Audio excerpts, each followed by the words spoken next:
Welcome to the race briefing for the JD Duathlon series to be held in Allandale in Littleton Harbour.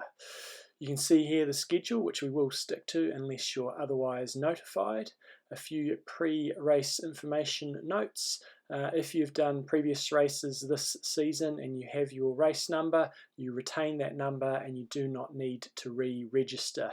If you haven't already got your number, please report to the race registration area, which will be in the hall. On race day, there will only be a safety briefing. It's assumed you've either listened to this briefing or read the race manual and know the course inside out. The prize giving will be held at the end of the series and not after today's race. When you arrive on site, there is fairly limited parking. As you can see in this image, there is race parking at the race site, and once that is full, we will then direct traffic down to the Living Springs Farm Park area where you can park on the grass. If that fills up, then you will be required to head back towards Governor's Bay and find some suitable parking. So we do really encourage you to please carpool and bring as few vehicles over as possible.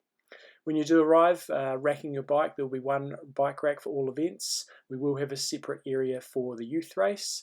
The toilets will be located in the hall. There is also a standalone toilet alongside transition area in the field. I'll now go over the run course for all events except for the kids race. Run course is completely flat with a mix of running on grass around the domain and a dirt track towards Governor's Bay. When you start, you'll start near the hall. You'll run one anti-clockwise lap or 2/3 of a lap around the domain, and then you will exit through some trees, which you can see in this picture here. This will take you over a very narrow bridge. You'll enter a car park area and be required to turn to the right, staying inside the cones. This will lead you across to the path that you will stay on until you reach your turnaround point. There is a second bridge you'll go over, which is also very narrow. So on both bridges, please be polite to other competitors. If you approach anybody coming the opposite direction, this is more likely to happen on the second run. So be polite, be courteous, and everybody will be happy. You'll proceed on the track until you reach your turnaround. The youth, junior and novice athletes will turn after 750 metres of running. The open and the teams race will turn after 1.7 kilometres running. You'll retrace your steps exactly back to transition, completing 2/3 of a lap around the field when you get there. As I said, completely retracing the steps you did on the outward leg, and then you'll enter transition, which we will go over shortly. As you complete your run leg, you'll see that you run past the start-finish area, then you'll turn right into the transition area, running away from the hall end of transition. You'll collect your bike and then you'll exit at the far end. You'll pull a U-turn and go through the gap in the fence, running alongside the car park, which will be coned or taped off, running or walking your bike until you reach the mount line. You'll then proceed to do your bike leg. On the return, you'll be directed by the traffic management officials across the road, staying on your bike until you reach the dismount line. You'll then dismount and retrace your steps back into transition, running along the alleyway we will create in the car park. Again, you will pull a U-turn and run all the way alongside the transition area, as you can see in this diagram, entering at the club room's end of the transition. Repark your bike at the same position that you found it, then run out the opposite end, so the harbour end of transition, do a U-turn, run down towards the start-finish area to start your second run. The bike leg is fairly straightforward, albeit difficult. For the open race, you'll turn left out of transition and head towards Teddington and all the way out to Orton Bradley Park, where you'll be turned around. You will then return on the same route. However, when you're coming along the Teddington Flats, you'll turn left and be directed to turn left to go up Gibby's Pass, where you'll turn around at the top, You'll then descend down the same way you went up. When you get back to the Wheatsheaf Tavern, the Wheatsheaf pub, you'll turn left back onto Governor's Bay Road and proceed back to the transition area. As you can see in this course profile, you'll have 5 hills to encounter, with Gibby's Pass being by far the most difficult.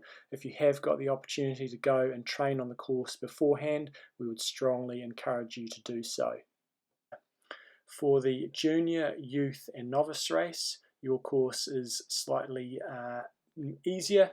You'll turn left out of transition, go over the first hill, proceed to the end of the Teddington Flats just before the climb over to Charteris Bay and Orton Bradley. So before that hill, you'll be directed to turn around and you'll come back exactly the same way, not turning left to go up to Gibby's Pass. The junior, novice and youth course only contains 1 hill on the way out and 1 on the way back. For lesser skilled riders, mainly younger youth athletes, it may well be better for the athlete's safety to be riding on mountain bikes, just to ensure, more so on the descent, that they are comfortable. The kids' duathlon will be held within the domain, so completely off-road. The distances may be modified slightly depending on the conditions of the grounds, which can sometimes get a bit boggy.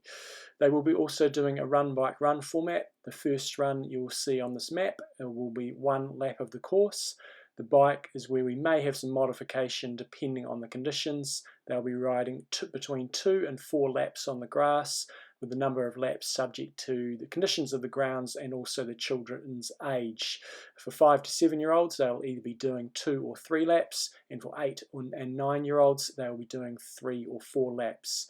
When they finish their bike ride, they will go off on a run, going around the course almost about 3/4, so a lap, and then they'll proceed to the finish line. Parents can help in the transition area. If you do need to run alongside your kids to give them some encouragement on the bike, that is okay, but ideally we want to have the kids to be as self-sufficient as possible and build them for potential future races. Some general information: this event is timed manually, which means you won't get any splits at all. You will only get a finish time. Your race number needs to be worn on your front, especially for the run, and securely pinned, so when you cross the finish line we can clearly see your race number. For teams, the runner wears the number and again needs to be clear when you come across the finish line. The team tag area is simply by the bike racks, with the cyclist standing by their bike. The runner will come in, tag hands, and the cyclist proceeds off on the bike leg. Then for the second run, the runner is standing where the cyclist will rack their bike. Again, a tag of hands and you're off on the final run. We try not to have too many overzealous rules within these events, but there are a couple that you need to be aware of. Firstly, in this race, you'll be given a sticker, either yellow or red, to put on the front of your helmet. This is really important to have there so we can identify who is in the race. Obviously, there'll be plenty of other recreational cyclists on the course, so please make sure you have that sticker on your helmet. Helmets must be worn at all times during the cycle section. Basically, whenever you're touching your bike, you need to have your helmet on and done up. You're responsible to maintain and repair your bike. Blocking athletes is not prohibited. What this basically means is you need to ride in a single file, keeping to the left at all stages, only passing on the right. There is no drafting in this event, which means you must stick 7 meters or more behind the participant in front of you. If you pass someone, as soon as your front wheel gets in front of the person you're passing, they are required to drop back and drop out of the draft zone. You cannot repass someone straight away. If you do get a drafting infringement, please refer to the rules that we will have in the race manual. You'll basically be given a 1-minute penalty added on to your finish time.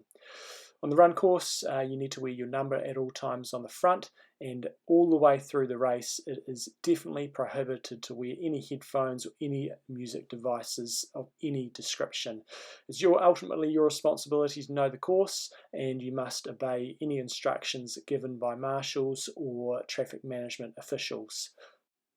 The roads are certainly not closed to any normal traffic vehicles, and the New Zealand Road Code rules must be obeyed at all time. This is especially relevant when you are starting and finishing your bike leg, as well as at any turnaround points. Medical personnel have the right to remove any competitor from the race if it is deemed to be appropriate, and ultimately the race director's decision is final. Please consult the race manual that will be listed on the website for any further details with regards to rules. Results will be posted on jdevents.co.nz as soon as possible after the race. Finally, we'd like to acknowledge any sponsors or funders for this event. Please yourself acknowledge and thank them if you get the opportunity. Also to Canterbury Triathlon, the event is run through them. Without the organisation, we would not have events in the Canterbury region. Please join up, support the club, and in everything that we do, you'll save yourself some dollars in the meantime and know you're doing the right thing.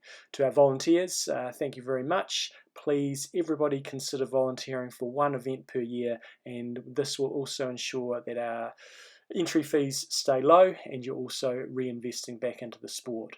Thanks again and have a great race.